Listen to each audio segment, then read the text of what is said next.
Ay,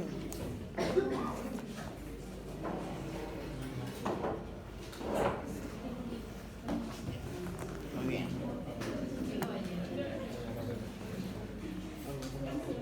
Entonces se basa en criterios mayores y criterios menores. Hay una enfermedad autoinmune en la cual tiene, por ejemplo, características tenemos de lupus, de esclerodermia, de polimiositis, una mezcla, ¿no? Entonces nos estamos refiriendo a una enfermedad mixta de tejido conectivo que tiene características clínicas y características de laboratorio específicas para esto y también de tratamiento, ¿no? Esta enfermedad mixta de tejido conectivo responde muy bien a los corticosteroides. Básicamente estas enfermedades autoinmunes se basan en los fenómenos de hipersensibilidad.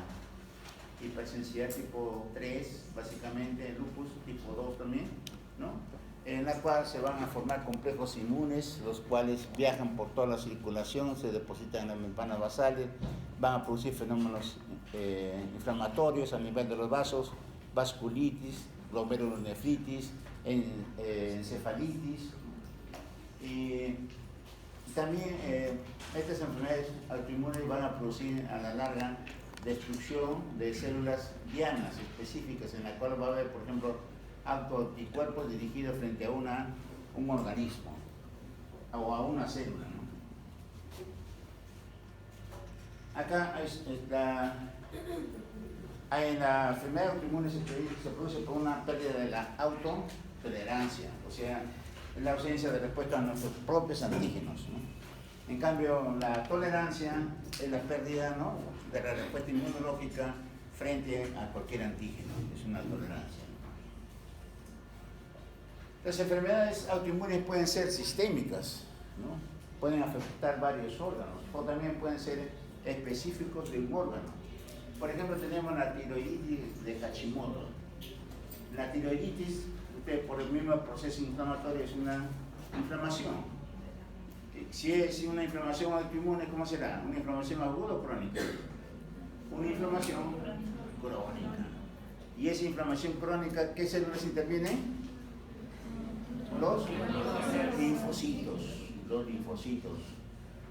¿Y cuál es la respuesta final de la inflamación crónica? ¿En qué acaba la inflamación crónica? ¿Ah? En la formación de tejido fibroso. Entonces miren ustedes, un paciente que tiene tiroiditis de Hashimoto, en la cual los linfocitos comienzan a destruir las glándulas de la tiroides, después hay formación de tejido fibroso. ¿Cómo estarán las hormonas? ¿Estarán aumentadas o estarán disminuidas?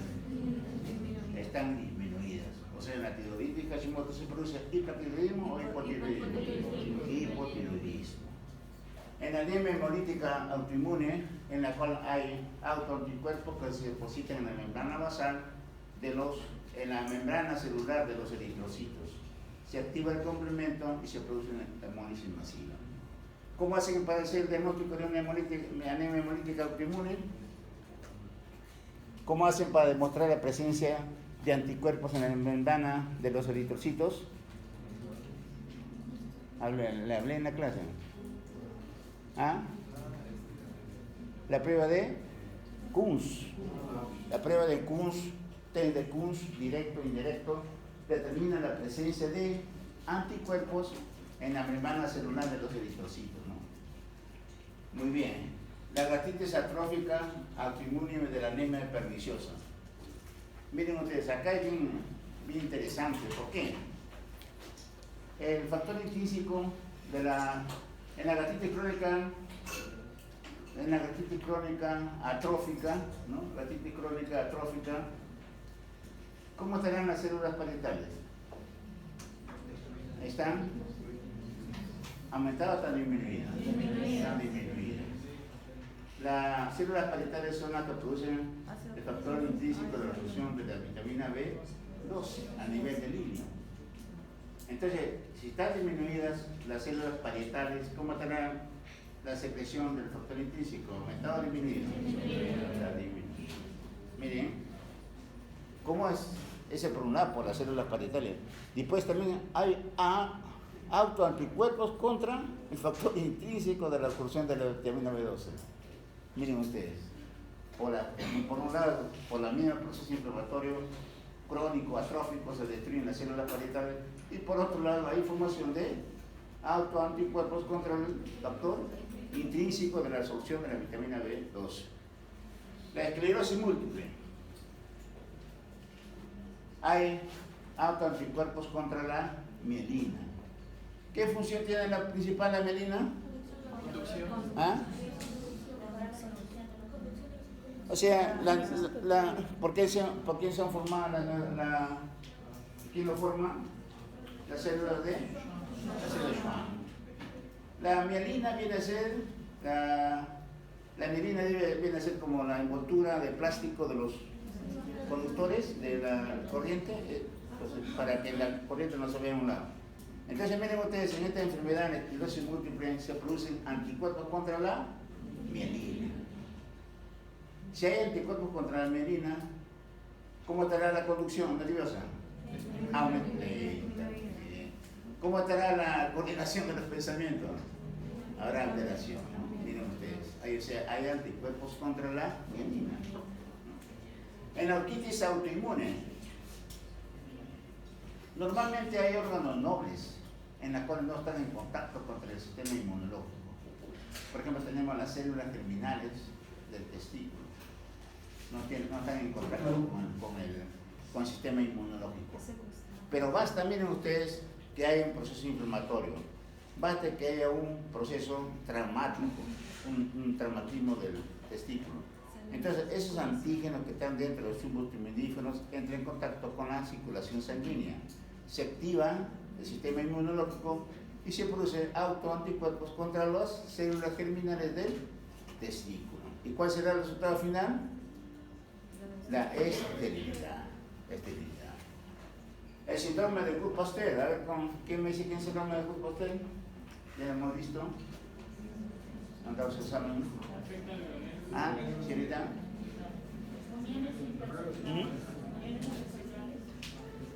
¿Cómo? Uniones intercelulares. ¿Han dado su examen ayer? Son la formación de anticuerpos contra la membrana basal del glomérulo y del alveolo también. Claro, muy bien. Entonces, hay autoanticuerpos contra la membrana basal del glomérulo y del alveolo. ¿Por una hiperplasia tipo 2? Muy bien. ¿Cuál es el pedido? Está muy bien, Cabanilla. La trombocitopenia autoinmune. Hay autoanticuerpos contra las plaquetas. Miren ustedes contra las plaquetas, hermano. El paciente que tendrá hemorragias. ¿Y qué forma tendrán las hemorragias? En forma de petequias, en forma de puntitos de alfiler. Cuando vean ustedes hemorragias en forma de puntitos de alfiler, quiere decir que hay una bajada de plaquetas, trombocitopenia. La diabetes mellitus insulino dependiente, o sea, la diabetes tipo 1. Miren ustedes, hay autoanticuerpos contra solamente las células beta. ¿Ese pacientito producirá insulina? No. Entonces, miren ustedes, prácticamente el daño es mayor en los pacientes, ¿no? Si no se trata a tiempo, ¿no? Estos pacientes son insulino dependientes, ¿no? Insulino dependientes. La miastenia gravis, como ya hemos visto, los autoanticuerpos bloquean los receptores de la acetilcolina y prácticamente se produce parálisis de miastenia gravis. La enfermedad de Graves. En la enfermedad de Graves, los autoanticuerpos ocupan los receptores de la TSH y comienzan a estimular a la tiroides. ¿Qué se producirá? Una gran cantidad de hormona tiroidea. ¿Qué se produce? Hipertiroidismo. Miren ustedes, la enfermedad de Graves es lo contrario a la tiroides de Hachi, que tendió clarito como el agua.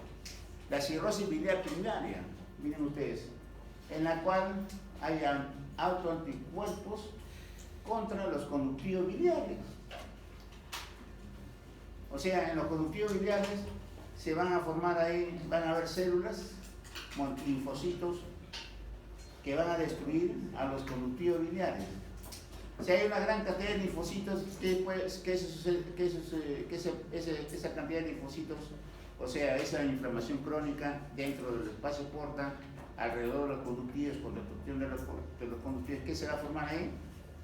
La inflamación crónica, ¿qué le sigue? Tejido fibroso. Va a haber fibrosis portal. Esa fibrosis portal entra por los sinusoides, ¿no? Y luego del espacio porta, se va con el espacio porta, se forma un puente de tejido fibroso. Luego de ese espacio porta se va a la vena central, ¿no? El tejido fibroso. Y luego de esa vena central se va al espacio porta, o sea, hace una estructura redondita que está delimitada por tejido fibroso. ¿Y cómo se llama eso? Cirrosis. Si está asociada a la pérdida de los conductivos biliares, ¿cómo se llama? Cirrosis biliar primaria. ¿Cómo hacen el diagnóstico? Con el diagnóstico de anticuerpos antimúsculo liso. La hepatitis autoinmune también. Hay una gran cantidad de células mononucleales en los espacios porta que también comienzan a destruir, ¿no? Estos responden a los corticoides. En los espacios porta ustedes van a encontrar un incremento de células plasmáticas masivas con destrucción de la placa limitante del espacio porta. La colitis ulcerosa o colitis ulcerativa. ¿Qué es la colitis ulcerosa? Miren ustedes, en el intestino hay dos enfermedades inflamatorias intestinales marcadas. O sea, dos enfermedades inflamatorias que se llaman la colitis ulcerativa y la enfermedad de Crohn. Fácil. Si es colitis ulcerativa, solamente se afecta a la mucosa intestinal, a nivel del colon, básicamente colon, por eso es colitis ulcerativa, colon. En raras ocasiones se afecta el tercio distal del ilio, ¿no? Muy bien. ¿Y la enfermedad de Crohn qué cosa es? También es una enfermedad inflamatoria, pero no solamente del colon, sino desde la punta de la lengua hasta el ano. O sea, todo el tracto gastrointestinal se puede afectar. Puede haber una enfermedad de Crohn a nivel del esófago, a nivel del estómago, ¿no? Y básicamente, a diferencia de colitis ulcerativa, la colitis ulcerativa solamente afecta a la mucosa. Hay anticuerpos que afectan a la mucosa. Se asocia con procesos bacterianos. Solamente se afecta a la mucosa. En cambio, en la enfermedad de Crohn se afecta toda la pared del intestino. O sea, hay una inflamación transmural. También puede ser sistémico, miren ustedes, lupus eritematoso sistémico, donde hay anticuerpos contra todo. Hay anticuerpos contra los hematíes. Si hay anticuerpos contra los hematíes, ¿qué habrá? Anemia.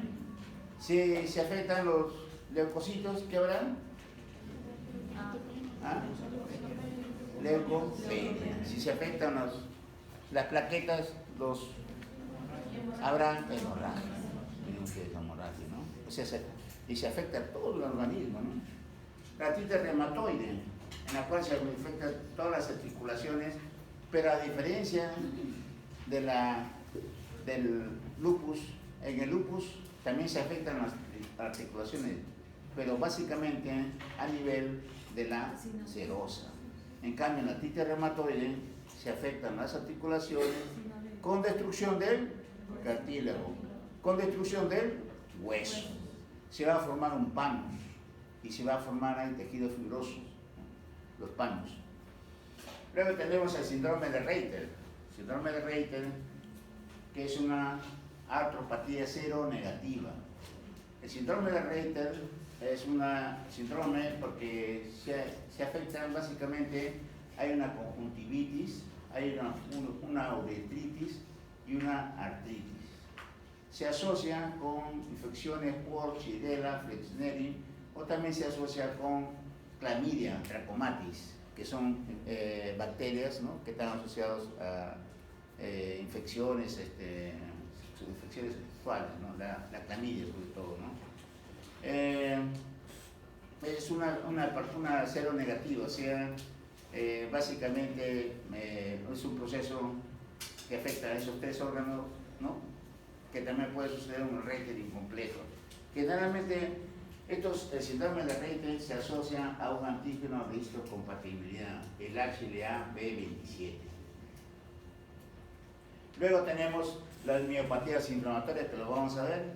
Tenemos la dermatomiositis, que se afecta a la piel y los músculos. Eminentemente la respuesta es inmunológica, va a haber vasculitis a nivel de los músculos. Y luego tenemos también tenemos la polimiositis, en la cual se afectan los músculos básicamente, donde el daño va a estar mediado por los linfocitos CD8 citotóxicos. O sea, dermatomiositis, la destrucción es mediada por anticuerpos y afectan los vasos sanguíneos, o sea, va a haber vasculitis. En cambio, en la polimiositis, la destrucción va a estar mediada por los linfocitos CD8 citotóxicos y la destrucción es a nivel de la fibra muscular, va a haber necrosis. Luego tenemos la poliarteritis nodosa, en la cual se forman anticuerpos en la pared, que normalmente son arterias de mediano calibre.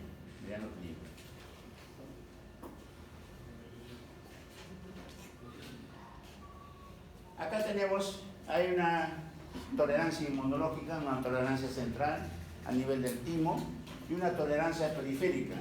O sea, cuando nosotros nacemos tenemos linfocitos T autorreactivos. Estos linfocitos T autorreactivos, o sea que reaccionan la tendencia contra la propia, son prácticamente eliminados en el timo, básicamente por fenómeno de apoptosis. Para hay algunos que son traviesos y se salen del timo. Entonces hay una tolerancia periférica. ¿Cómo lo hacemos? La anergia, o sea, ausencia de coestimuladores. El B5, ¿no? Supresión, o también aquellos autoreactivos los suprimimos por los linfocitos T, los supresores, lo podemos suprimir. O también por la apoptosis, ¿no? Normalmente hay secuestro antigénico, o sea, hay órganos nobles, por ejemplo la mielina, tenemos el cristalino, tenemos prácticamente también las células germinales que se encuentran en el nudo del testículo, que por reacciones traumáticas o inflamatorias pueden entrar en contacto con la circulación, desencadenan el respuesta inmuno. Acá tenemos la tolerancia central, ven ustedes acá, el timo, ¿no? Hay clones autorreactivos. Estos autorreactivos son eliminados por apoptosis, ¿no? Pero hay unos clones que no son autorreactivos. Estos van a formar parte de la inmunidad para la protección.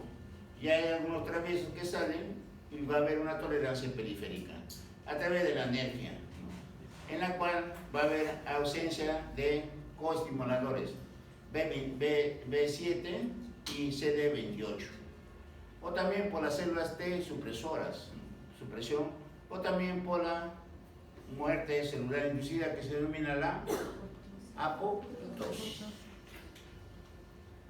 Mecanismos, miren, en las enfermedades autoinmunes intervienen los genes, o sea, hay asociados, por ejemplo, con artritis reumatoide, con lupus, ¿no? También lo que, por ejemplo, el lupus sufre más las mujeres. Generalmente las mujeres sufren más enfermedades inmunológicas que los hombres, y generalmente mujeres jóvenes, ¿no? Papel en las infecciones del mimetismo molecular. Las infecciones juegan un papel importante también. Activan, por ejemplo, a los linfocitos que se vuelven T autorreactivos, que reaccionan contra nuestros tejidos. O también hay un mimetismo molecular, en la cual ciertos microorganismos tienen los mismos componentes bioquímicos que el tejido que nosotros tenemos. Entonces, los anticuerpos que se forman, los clones reactivos del linfocito T autorreactivos, van a atacar también a los microorganismos y también a nuestros propios tejidos, ¿no? O sea, las infecciones fueron un factor fundamental.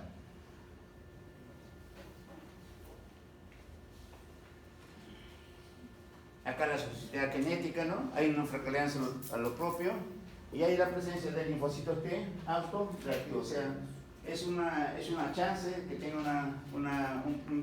por ejemplo, un familiar que tiene una enfermedad autoinmune, la descendencia sigue, ¿no?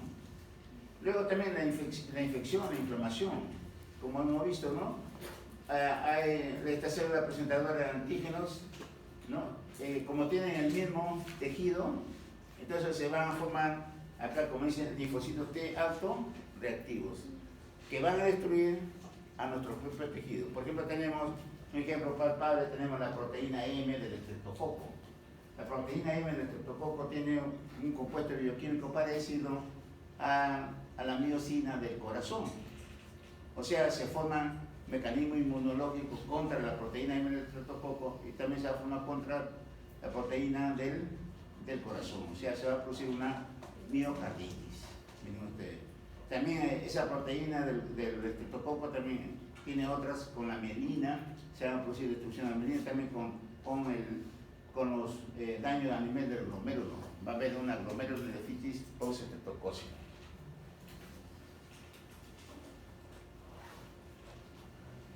Acá, para demostrar, ¿no?, en estos, el papel fundamental de las infecciones que juegan en la inducción de las enfermedades autoinmunes, ¿no? Acá tenemos, miren ustedes, el microbio, ¿no? Tenemos la célula presentadora del antígeno, ¿no? Y prácticamente acá hay, para que se activen las células T autorreactivas, tiene que haber los coestimuladores. ¿Y cuáles son esos coestimuladores? El B7 y el CD28. Y se transforma en una célula autorreactiva en la cual hay destrucción de nuestro propio tejido. Luego tenemos acá el mimetismo molecular, como ya le dije, ¿no? Tiene un parecido al tejido propio, ¿no? Se forman, estos se activan, ¿no? Se activan las células autorreactivas y se produce una destrucción del tejido propio, ¿no? Por ejemplo, tenemos la pancarditis reumática, que prácticamente ya está, no es frecuente porque basta con tratamiento con penicilina para destruir los estreptococos. Acá tenemos la medida por inmunocomplejo, ¿no? Miren ustedes, prácticamente es un papel, el proceso inflamatorio, ¿no? En la cual hay, por ejemplo, la activación del complemento, hay agregación de factores quimiotácticos. ¿Qué factor quimiotático tenemos? El C5A, ¿no? Factor quimiotático, complemento. Hay liberación de enzimas, se produce la necrosis. También va a haber anafilatoxinas, C3A, C5A, que van a producir vasodilatación y edema. Y acá un papel, una molécula importante del proceso inflamatorio es el factor 12 de la coagulación sanguínea o factor de Hahnemann, ¿no? Miren ustedes, activa a la acidina, activa al sistema de la coagulación. Se van a formar microtrombos y también bradicinina, que producen, asocian más al proceso de necrosis. Esta es una lámina interesante, pero más bonita es otra laminita, si la había puesto ahí. Miren ustedes, Jenner fue un inmunólogo, pero la base de Jenner es que fue un científico que nunca pisó un laboratorio. Jenner, premio Nobel de Medicina. Él nomás con su cerebrito decía, ¿no? Si yo tengo un anticuerpo, ¿no? Este anticuerpo, ¿de qué está formado? De proteínas. ¿Y las proteínas qué son? Sucesión de aminoácidos. Muy bien. Es decir, ¿no? Yo tengo acá mi antígeno y se forma un anticuerpo, ¿no? Anticuerpo 1. Pero este anticuerpo 1, miren ustedes, este anticuerpo 1, como el anticuerpo es un antígeno, ¿qué cosa es? Este anticuerpo es una proteína, o sea, actúa como un antígeno. A su vez, este anticuerpo va a producir otro anticuerpo, o sea, los anticuerpos anti-idiotipos. Miren ustedes, con esta teoría se fabrican las vacunas. O sea, no es necesaria la presencia del germen, ¿no? Es necesaria la presencia del antígeno inicial nada más. Este cuadro bien bonito es. Este es de Guido Meino, el de Cell Tissue and Disease, ¿no? Miren, es bonito. ¿Por qué? Porque acá con esta lámina prácticamente ya se comprende mejor, ¿no? el otro tiene mucho. Miren, esta es la hormona. ¿Qué cosa es la hormona? Es una proteína, ¿no? Actúa, ¿no?, con la célula y lo va a estimular. Por ejemplo, tenemos, ¿no?, la TSH, estimula la célula folicular, ¿no? Muy bien. Ahora, mecanismo de la autoinmunidad, la enfermedad de Graves. Esta hormona, que es una proteína, produce un anticuerpo, ¿eh? ¿Lo ven? Anticuerpo tiene esta forma, ¿eh? Una boquita acá. Este anticuerpo, como lo ven, actúa como un antígeno. ¿Qué cosa va a formar? Un anticuerpo. Este anticuerpo A va a formar otro anticuerpo AA. O sea, un anticuerpo antiidiotipo. Y vean ustedes, miren acá, este segundo autoanticuerpo antiidiotipo tiene la misma estructura que el inicial y se transforma como una hormona, ¿no? Y bien bonita esta lámina, ¿no? Ya si no lo comprenden, vean. Mejor camiseta de carrera. El lupus eritematoso sistémico, en la cual hay numerosos anticuerpos, especialmente contra el núcleo, ¿no? Contra el núcleo. Las mujeres son más frecuentes que el hombre, 9-1. La prueba más sensible viene a ser autoanticuerpos contra el ADN bicatenario, o sea, esa proteína nuclear. O también contra autoanticuerpos contra la proteína SMIC, que se encuentra en el núcleo. Eso hace el diagnóstico, básicamente, ¿no? También se producen autoanticuerpos contra los hematíes, anemia, contra las plaquetas, hemorragia, y contra los leucocitos. Se produce inmunosupresión, ¿no? También hay anticuerpos contra los fosfolípidos, ¿no? Contra los fosfolípidos. Estos anticuerpos antifosfolipídicos tienen una semejanza con la cardiolipina, que se utiliza para el diagnóstico de sífilis. Entonces, hay una gran cantidad, un 40% más o menos de pacientes que dan una reacción positiva al BDRL. ¿Qué cosa es el BDRL? Es una prueba de laboratorio para determinar si existe una enfermedad venérea, ¿no? Sífilis. BDRL, Venereal Disease Research Laboratory, ¿no? El laboratorio de investigación de enfermedades venéreas, ¿no? O sea, sale positivo, BDRL positivo, puede ser que tenga lupus. ¿Por qué? Porque estos anticuerpos fosfolipídicos tienen una semejanza con la cardiolipina. Estos anticuerpos antifosfolipídicos tienen una característica importante. ¿Cuál es? Miren ustedes, se llaman anticoagulantes lúpicos. Porque in vitro son anticoagulantes, pero in vivo producen trombosis, ¿no? Por ejemplo, si producen trombosis a nivel pulmonar, ¿qué se produce? Trombosis, por ejemplo, de una arteria pulmonar, isquemia, ¿y qué más hay? Necrosis. Miren ustedes, si en el momento del embarazo se produce trombos a nivel de la circulación del trofoblasto, ¿qué se producirá? Abortos espontáneos. Abortos espontáneos, miren ustedes.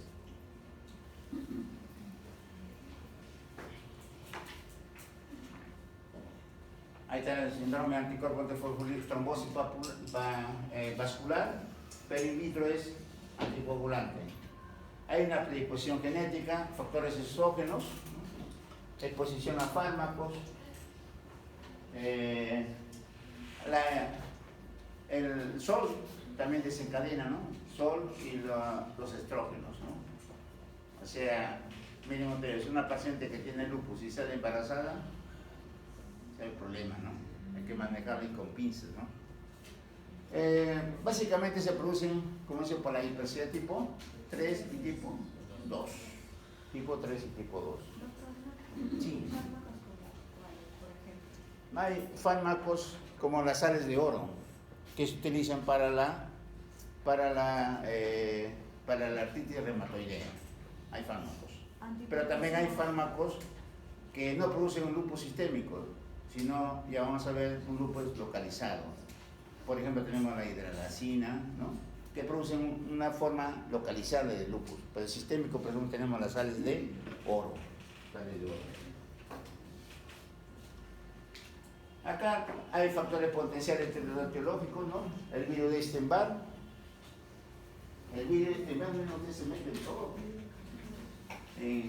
Sí, se mete en enfermedades autoinmunes, se mete en los cánceres, está asociado al cáncer. El cáncer, por ejemplo, de los linfomas, con cáncer gástrico también.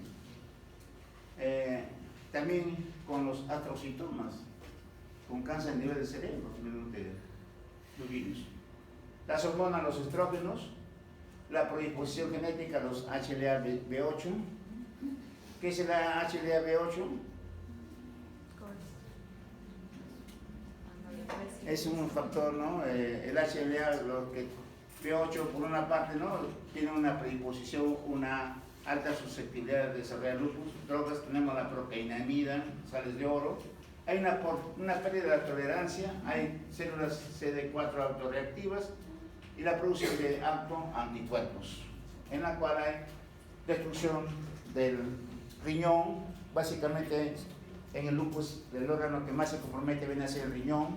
El paciente con lupus generalmente muere por insuficiencia renal y por las infecciones, por la inmunosupresión que se produce.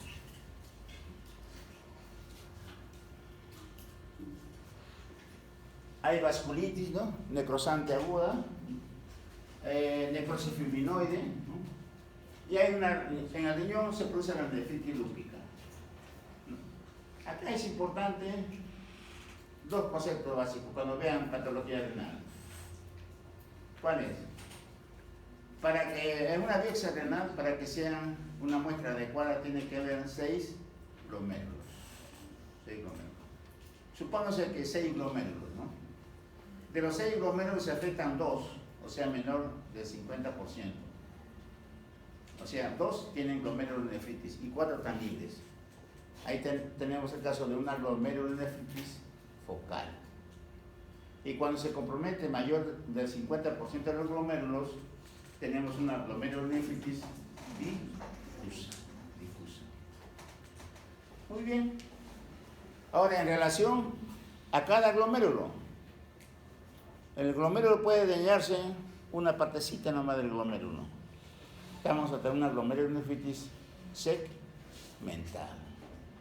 Y cuando se afecta todo el glomérulo, tenemos una glomerulonefritis global. O sea, segmental una parte del glomérulo y global cuando se afecta todo el glomérulo, ¿no? Entonces, bajo ese punto de vista, tenemos el riñón en 5 grados, ¿no? Tenemos la clase 1, o también se llama de cambios mínimos, en la cual a nivel de los podocitos de las células epiteliales que rodean a los capilares, ¿no?, tienen unos pies y ahí son unas hendiduras, por ahí se produce la filtración, ¿no?, glomerular. Entonces, en estos cambios mínimos, en el microscopio óptico no se va a ver cambios, pero en la microscopía electrónica va a haber una ausencia de podocitos. La glomerulonefritis lúpica mesangial, como hay un depósito de complemento, de inmunoglobulinas, ese depósito en el glomérulo, ¿es normal o anormal? Es anormal. Entonces, si es anormal, ¿por cuál van a ser sustituidas? ¿Por qué van atacadas? ¿Ah? Por las células mesangiales. Normalmente, en cada espacio mesangial existe de 1 a 3 células mesangiales. Cuando se produce esta glomerulonefritis va a haber un aumento en el número, y también como hay un depósito de este material de complemento y de inmunoglobulinas, va a haber una expansión del mesanquio. O sea, va a haber expansión del mesanquio y aumento en el número de células mesanquiales, ¿no? ¿Cómo estará el complemento célico? ¿Estará aumentado o disminuido? ¿Ah? Sí, el complemento se deposita en todas las partes, por ejemplo, en los vasos, se deposita en el glomérulo. ¿Cómo estará? Disminuido, o sea, hipocomplementario. La glomerulonefritis proliferativa focal, también me había olvidado. Normalmente existe un promedio en cada glomérulo de 50 células. Si ustedes cuentan las células del glomérulo, hay 50. Mayor de 50 células se llama proliferativa. A ver, glomerulonefritis proliferativa focal, ¿qué cosa quiere decir?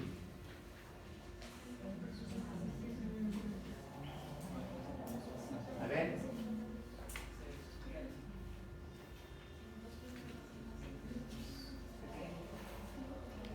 Proliferativa, vamos a escarminar por partes. Proliferativa, que cada glomérulo tiene mayor de 50 células. Focal, que tiene menos del 50% de los glomérulos están afectados. Glomerulonefritis difusa, en la cual mayor del 50% están afectados. Es lo más frecuente y también es de mal pronóstico, ¿no? Ya produce síndrome nefrótico, síndrome nefrótico. Y por último, si es un proceso inflamatorio crónico, se va prácticamente, hay un depósito de complejos en las membranas basales. Si hay depósito de complejos antígenos anticuerpos en la membrana basal, ¿cómo estará la membrana basal? ¿Delgadita o engrosada? Engrosada, ¿no? Engrosada. Entonces miren ustedes, todas las membranas basales se van a engrosar y van a tener la forma del asa de alambre. Esa asa de alambre que se utiliza para hacer los cultivos de los microorganismos hechos en microbiología, ¿no? Con el asa de alambre. Esa misma asa de alambre se va a observar en el glomérulo. La glomerulonefritis membranosa, prácticamente las membranas basales están engrosadas y hay un síndrome nefrótico, ¿no? En la parte terminal.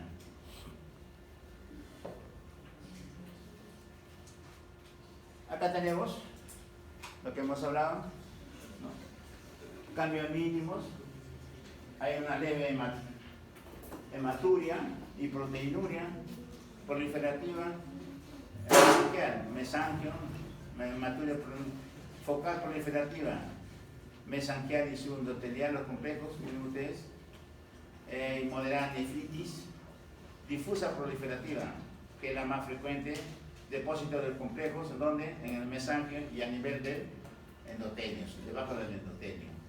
Hay una nefritis severa. La membranosa, sí, hay una gran cantidad de depósitos subepiteliales, está engrosada toda la cosa. Prácticamente pierde cualquier cantidad de proteína, hay síndrome nefrótico. La crónica es variable, ¿no? Que va en insuficiencia renal.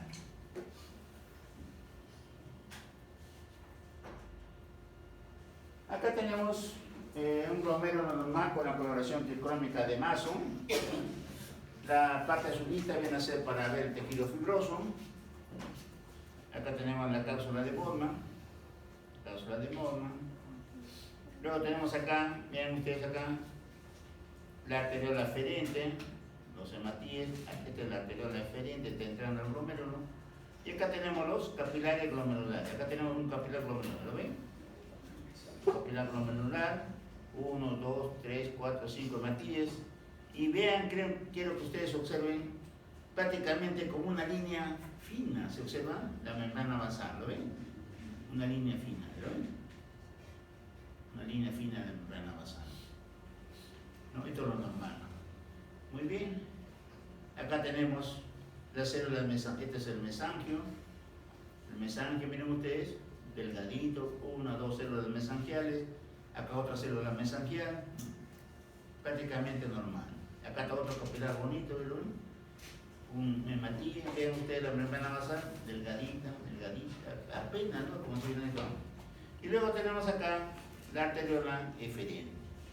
Arteriola eferente, la arteriola eferente y los capilares glomerulares con el mesanquio. Ahí acá tenemos una célula epitelial, los podocitos. Muy bien. Ahí, muy bien, a ver. Acá todavía queda, ¿no? Proliferativa. Le hemos dicho que hay 50, ¿no? Células, cualquier cantidad. Acá es interesante que ustedes observan todos los hallazgos. Miren ustedes. Esta membrana basal es casi normal, ¿lo ven? Delgadita, ¿no? Delgadita. Comparen esta membrana basal o esta membrana basal de acá. Está engrosada. ¿Por qué? Porque hay depósitos de complejos inmunes. Y acá miren ustedes. Ve. ¿Qué sucede acá? ¿Qué cosa es esto? El espacio mesangial. El espacio mesangial se ha expandido y prácticamente ha desaparecido a los capilares glomerulares. También hay un incremento, miren ustedes, de 1, 2, 3, 4, 5, 6, 7 células mesangiales. O sea, hay aumento del espacio mesangial con un incremento de células mesangiales. Uy, eso ya, obvio, ¿no? ¿Cuántas células tiene? Cualquier cantidad de células proliferativas, ¿no? Y acá, también miren ustedes acá, las haces de alambre, otras de alambre. Se extiende el espacio mesangial a varios capilares acá. Acá también miren ustedes. Uy, acá pero no semejante, membranosa, ¿no? Semejante a esa de alambre. Comparen con la del inicial. Acá también. Acá parece una rosquita. Acá ven. Está engrosado, ¿no? Acá ven. Depósito de material complejo, ¿no? Miren, rojo. Acá hay, aparte de que no hay capilares, ¿no? Hay prácticamente depósito. Acá prácticamente hay destrucción de los podocitos, una filtración masiva. Si este paciente debuta con síndrome nefrótico, pierde la proteína en cualquier cantidad. Si pierde la proteína en cualquier cantidad, el paciente va a tener edema. El paciente puede tener el estado lúpico, pero también puede existir que pase la fase activa, el paciente comienza a perder gran cantidad de proteína. ¿Cómo lo ven? Porque hay presencia de polimorfos nucleares en el glomérulo. También hay destrucción de los núcleos del polimorfo nuclear, produciéndose el polvillo nuclear. A ver, ¿qué será eso? ¿Cómo lo catalogan? A ver, Arthur, fenómeno de Arthur.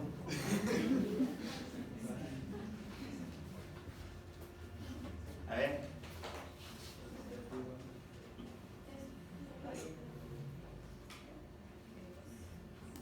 ¿Cuántos glómerulos está viendo?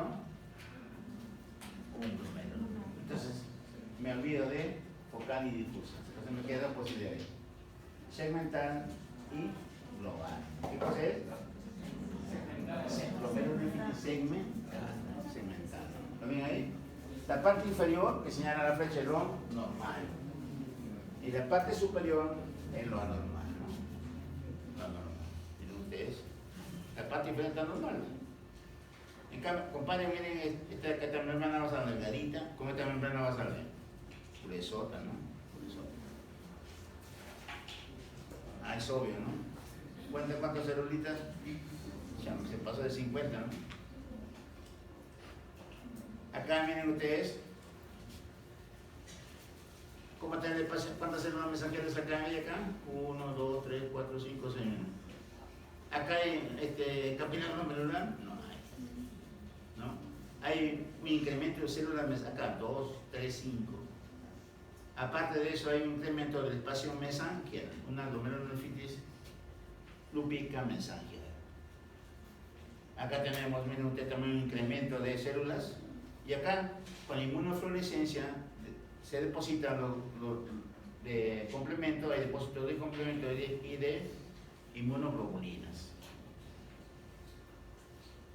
Acá hay focal proliferativa, ¿no? Este es interesante, miren ustedes. Vean la membrana basal. Esta es la membrana basal.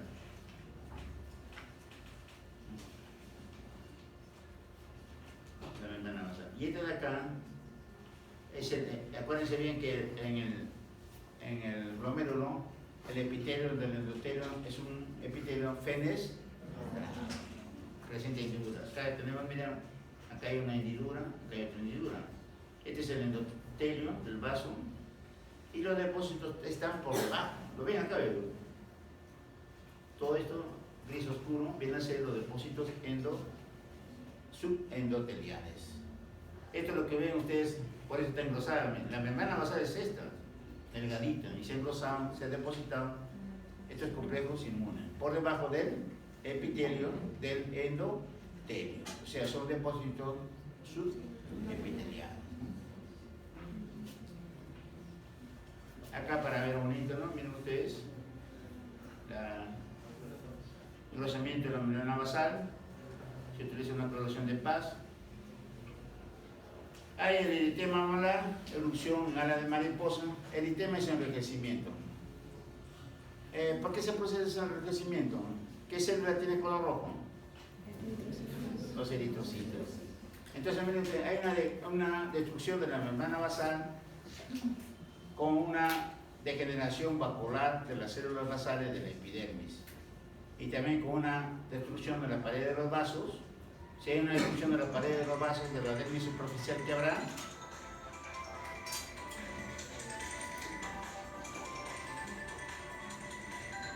¿Qué habrá? Habrá salida de eritrocitos. O sea, habrá salida de eritrocitos, ¿no?, a la dermis papilar. Entonces, eso produce el enrojecimiento. Las articulaciones, como le dije, ¿no?, a diferencia de la artritis reumatoide, la artritis reumatoide sí produce destrucción de la articulación, sí produce destrucción de hueso, se forman los paños y también se forma deformidad, ¿no?, deformidad ósea. En el sistema nervioso central también hay lesiones vasculares, trombosis, ¿no?, pericarditis, también el sistema cardiovascular hay una endocarditis verrucosa, una bacteriana, la endocarditis de Lehmann-Sachs. En los vasos va a haber una esplenomegalia con un engrosamiento perivascular en ala de cebolla, ¿no?, piel de cebolla. Acá tenemos, miren ustedes, una mujer joven y acá tenemos las alas de mariposa, ¿ven?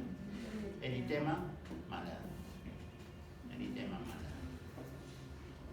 Acá está la tama grande, el eritema malar. ¿Qué pasa? Hay salida de eritrocitos con degeneración vacular de la membrana basal.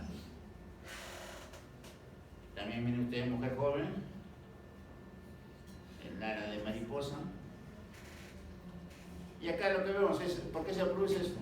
Vean ustedes, hay la degeneración vacular de la membrana basal y los eritrocitos salen bien, por eso se ve rojo, ¿no?, extravasación de eritrocitos. Acá también se afectan los complejos antígenos en la membrana basal, con la inmunofluorescencia. La endocarditis de Lehmann-Sachs, hay vegetaciones, miren ustedes, que no son producidas por bacterias, sino son producidas por procesos inflamatorios por los complejos, depósitos de complejos antígeno-anticuerpo. Acá tenemos vasculitis, miren ustedes, infiltrado crónico. Acá piel de cebolla, ¿no?, es periarteriolar, ¿no?, fibrosis periarteriolar a nivel del vaso. Acá tenemos, miren ustedes, estos vasos están obstruidos, ¿no?, están obstruidos por los anticuerpos antifosfolipídicos. Los anticuerpos antifosfolipídicos son anticoagulantes, e in vitro y en vivo producen trombosis. Acá una nefritis lúpica, o sea, cualquier cantidad de ácido del hambre. Acá más todavía, miren ustedes, porque van a hacer la engrosada la pared. Ya lo hemos visto que en microscopía electrónica estos depósitos son subendoteliales. El ES se manifiesta en forma insidiosa, se afectan la piel, los riñones, como hemos visto. En la sangre se afectan las tres series, la serie eritroide, megacariocítica y mieloide. La supervivencia del diseño es 80%, ¿no? La muerte es producida por insuficiencia renal o por infecciones, las características, manifestaciones clínicas patológicas más frecuentes, las más, ¿no?, que tienen más prevalencia son las hematológicas, 100% menos de eso. Cutáneas también. Como se afecta el núcleo de los polimorfos nucleares, ustedes van a observar unos cuerpos hematoxilínicos, que se llaman hematoxilínicos, que son prácticamente la cromatina alterada de los polimorfos nucleares que se producen en lupus. Luego tenemos la artritis a nivel de la serosa, ¿no?, cutáneas, el eritema malar y todo esto, ¿no? El fenómeno del Raynaud. El fenómeno del Raynaud, ¿qué cosa quiere decir? De un momento a otro, por ejemplo, el paciente, en los dedos de las manos, se ponen pálidos, o sea, blancos. Ese es producido por la arteriolar, a nivel arteriolar, ¿no? Entonces, luego viene si sigue pálido, ¿cómo se torna la piel? Se vuelve a color azulada porque hay presencia de sangre que no está oxigenada, sangre reducida. Entonces va a entrar en color azulado, cianosis. Y luego de eso, de la cianosis se produce una vasodilatación. La vasodilatación que produce ¿qué color? Rojo. Pálido, azul, rojo. Eso se llama fenómeno de Raynaud. Ahí tenemos un discoide crónico, se afecta la piel, solamente un bajo porcentaje tiene anticuerpos antinucleares. Lupus eritematoso inducido, tenemos la procainamida, la hidralazina, ¿no? Suele remitir cuando se retira el fármaco inductor. El síndrome de Sjögren. Básicamente acá se afectan las glándulas lacrimales y las glándulas salivales. Si se afecta las glándulas lacrimales, habrá sequedad de los ojos. Y también habrá sequedad de la boca, que se denomina serostomía, ¿no? Miren ustedes, el 90% siempre las mujeres comprendidas entre los 35 y 45 años. Y hay anticuerpos contra la nucleoproteína SSA y SB. Miren, acá te he metido los virus, el virus de Epstein-Barr, que produce el virus de Epstein-Barr, la mononucleosis infecciosa. ¿Y qué cosa es la mononucleosis infecciosa? Es una manifestación clínica, los ganglios del cuello aumentados de volumen, una inflamación, una faringoamidalitis, la fiebre, y ustedes ven en el hemograma la presencia de un porcentaje mayor del 15% de linfocitos atípicos. Eso hace el diagnóstico de mononucleosis infecciosa. Acá tenemos, miren ustedes, este abultamiento, ¿por qué puede producir? Si ustedes lo palpan al paciente, ¿le produce dolor? ¿Será cáncer? No, es un proceso inflamatorio. Pero si no le produce dolor y es duro, cáncer. Pero miren ustedes, este engrandamiento puede ser producido por el síndrome de Sjögren, puede ser producido por una leucemia, puede ser producido por un linfoma, como se puede ser producido por estas tres causas. Esto se llama síndrome de Mikulicz, ¿no? Para el cual es necesario, es necesaria la biopsia. La biopsia va a decir si es un síndrome de Sjögren, si es un proceso leucémico o linfomatoso. O también hay otra enfermedad granulomatosa que no es frecuente en el Perú, que se llama sarcoidosis, ¿no? Acá también miren ustedes lo que va de la teoría, ¿no? Inflamación crónica. La inflamación crónica con el tiempo, porque ha pasado por tejido fibroso. Y el tejido fibroso es un proceso reversible o irreversible. Irreversible, ¿no? Acá miren ustedes, ¿dónde están linfocitos? Ya no hay. Todo es tejido fibroso. ¿Hay glandulitas? Escasas.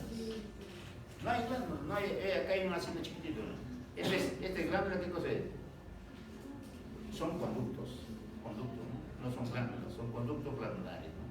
prácticamente acá hay destrucción del acino glandular, acá otra destrucción del acino glandular y tejido fibroso. Y allá hay, miren ustedes, cantidad de linfocitos que destruyen a la glándula.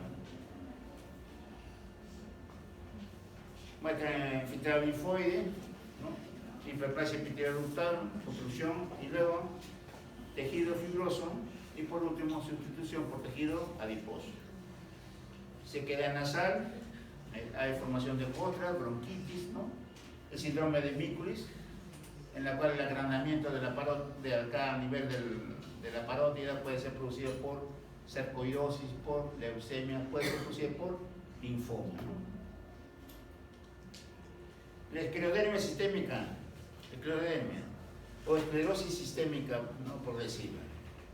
Esto se produce dentro de una enfermedad básicamente en la cual hay un exceso de colágeno.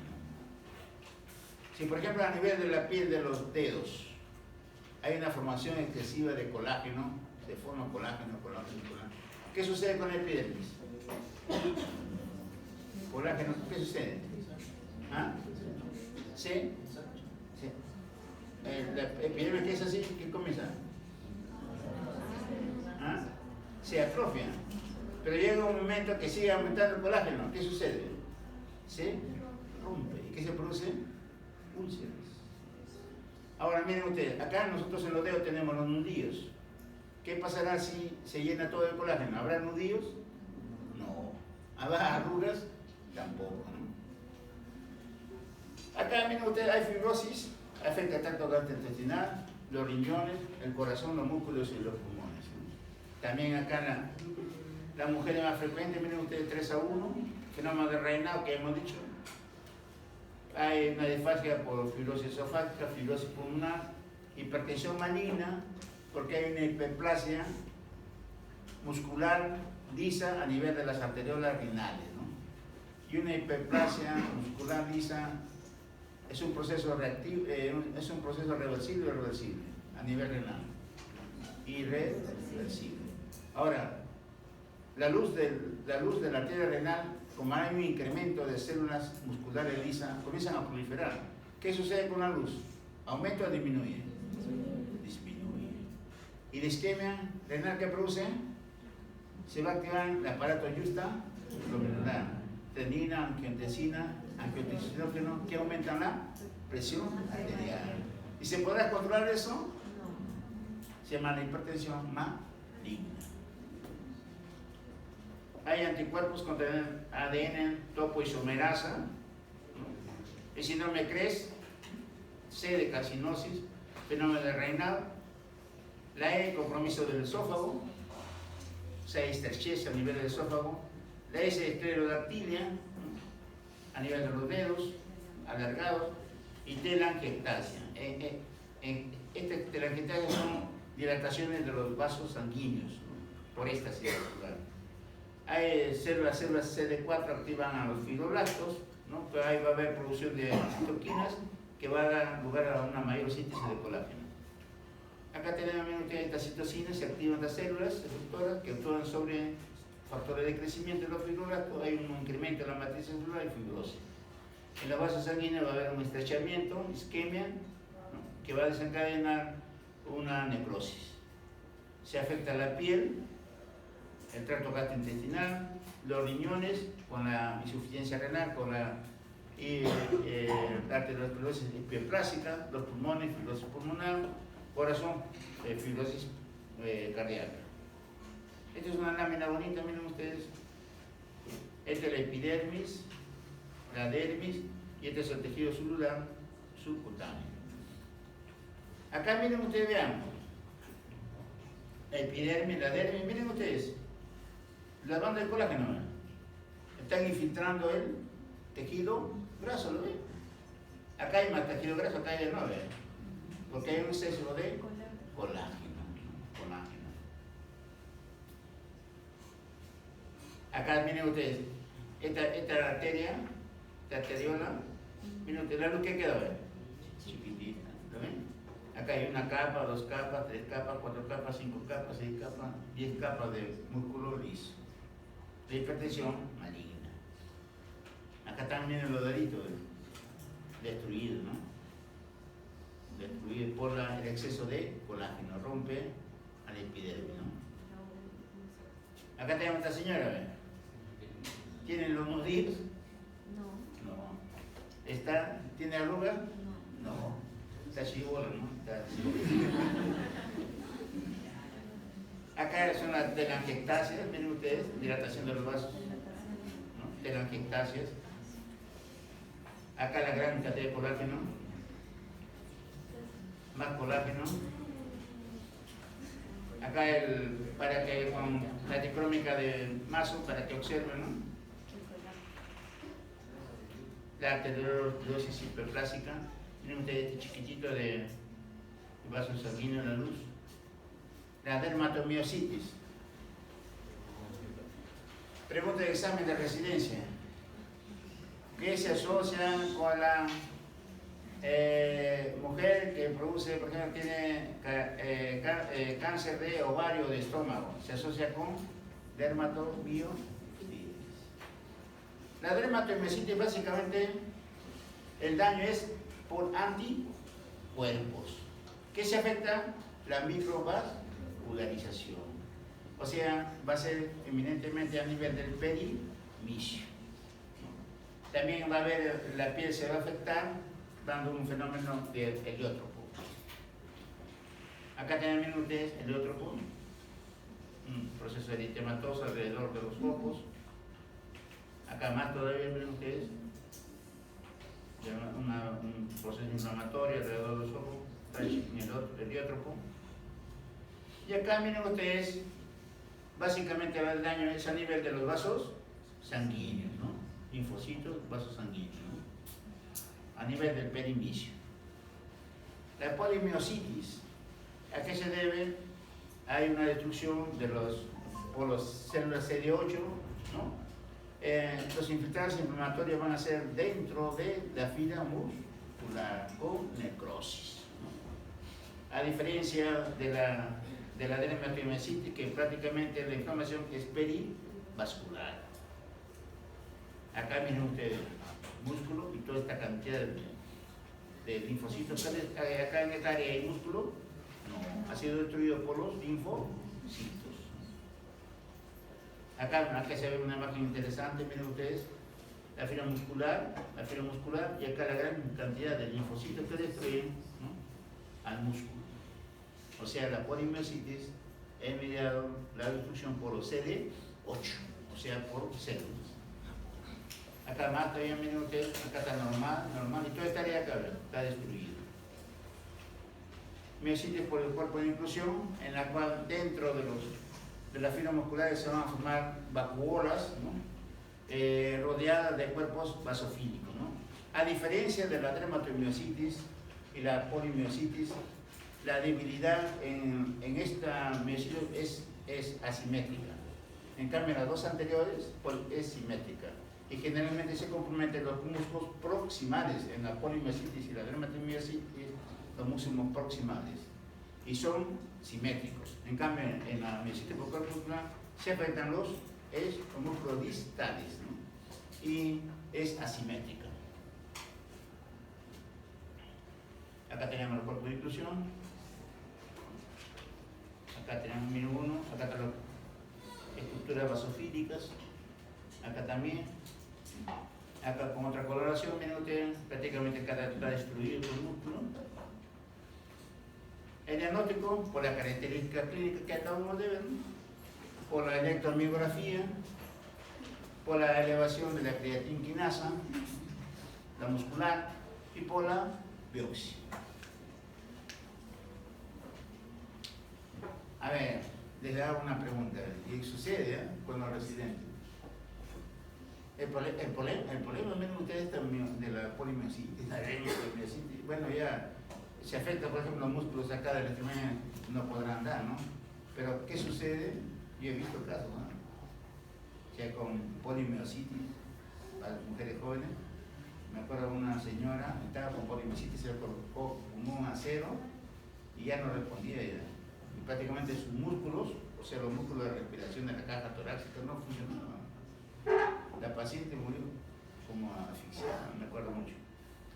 La biopsia es importante en estos casos, ¿no? Para determinar si es una polimiositis, una dermatomiositis, ¿no? Luego tenemos, llega un paciente, le dice, usted dice, tiene LES, tiene rash malar, pero también tiene el otro, Dios mío, y no tiene los nudillos, está lleno de colágeno, ¿qué le pongo?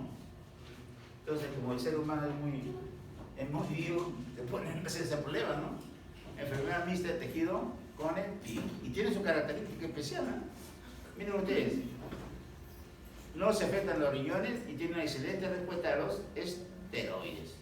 Y acá hay títulos elevados solamente a la ribonicoproteína, en contraste con el LES, que hay anticuerpos contra el ADN bicatenario y contra la proteína Smith del núcleo.